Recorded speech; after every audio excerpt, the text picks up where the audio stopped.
हर प्यार की शुरुआत दो लोगों की कहानी से नहीं होती।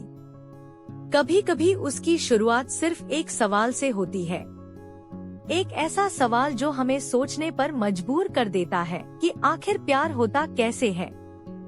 शाम काफी शांत थी। कोई भारी बात नहीं थी, बस ऐसे ही बातें चल रही थी। शौर्य, एक बात पूछूं? कार्तिक, हाँ पूछ। शौर्य कुछ पल रुका, फिर बोला, शौर्य, तुझे कीर्ति कैसे पसंद आई? कार्तिक ने ज्यादा सोचा भी नहीं। कार्तिक, वह घर के सामने रहती है। पहली बार देखी थी, बहुत अच्छी लगी। शौर्य, अच्छी मतलब? कार्तिक, दिखने में बहुत सुंदर है, प्यारी है। शौर्य फिर बोला, शौर्य, कोई बात नहीं हुई, कोई कनेक्शन, कोई समझ? कार्तिक मुस्कुराया। कार्तिक, नहीं। फिर उसी सादगी से बोला, कार्तिक, दिखने में सुंदर लगी, अच्छी लगी, इसलिए प्यार हो गया। शौर्य कुछ सेकंड तक बस उसे देखता रहा। उसे कार्तिक की बात गलत नहीं लगी, बस थोड़ी अलग लगी। शौर्य, मतलब सीधा प्यार? कार्तिक, हाँ, कभी कभी इतना ही काफी होता है। उस पर शौर्य के मन में बस एक ही बात घूम रही थी। किसी को पहली नजर में भी प्यार हो सकता है, और किसी को धीरे धीरे समझकर। शौर्य पूरी तरह सहमत नहीं था, लेकिन उसने कार्तिक के प्यार पर सवाल भी नहीं उठाया। उसने सिर्फ एक फैसला लिया, अगर मौका आया तो वह कार्तिक की मदद करेगा। शौर्य को बीच में आना पसंद नहीं था। वह उन लोगों में से था जो हालात को दूर से देखते हैं और जब तक बहुत जरूरी न हो कदम आगे नहीं बढ़ाते। लेकिन उस दिन कार्तिक ने खुद कहा, कार्तिक, तू बात कर सकता है उससे? शौर्य ने उसकी तरफ देखा। पहली बार थोड़ी देर ज्यादा।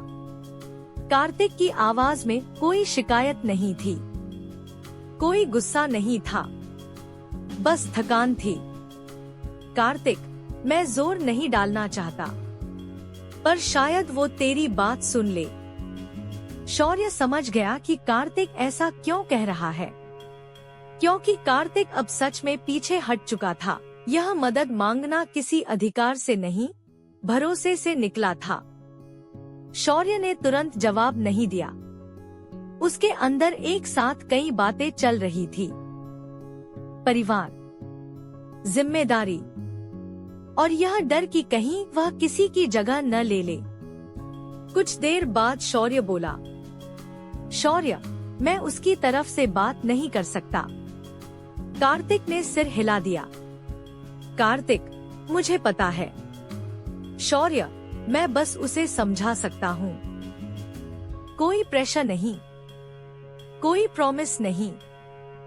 कार्तिक हल्का सा मुस्कुराया। कार्तिक, बस इतना ही चाहिए। शौर्य कीर्ति को अब थोड़ा समझने लगा था। उसे पता था कि कीर्ति आसान नहीं है। वह तेज है, नकचड़ी है, और अगर उसे लगे कि कोई उसे मैनिपुलेट कर रहा है तो वह सीधे कट ऑफ कर देती है। इसलिए शौर्य ने अपने अंदर एक साफ लाइन खींच ली। शौर्य, मन में मैं कुछ भी अपने लिए नहीं कहूँगा, मैं सिर्फ कार्तिक के लिए बोलूँगा।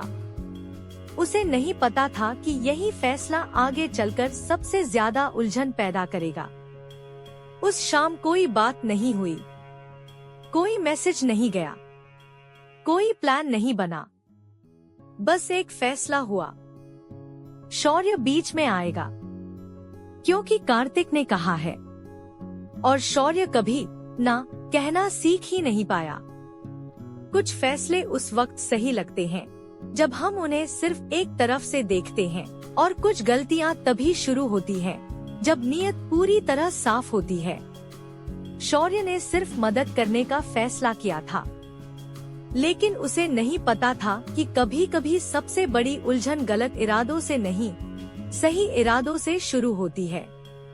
अगले अध्याय में शौर्य पहली बार कीर्ति से अकेले बात करेगा और वहीं से तीनों की जिंदगी एक ऐसे मोड़ पर पहुंचेगी जहां सही और गलत के बीच फर्क करना आसान नहीं होगा। जारी रहेगा।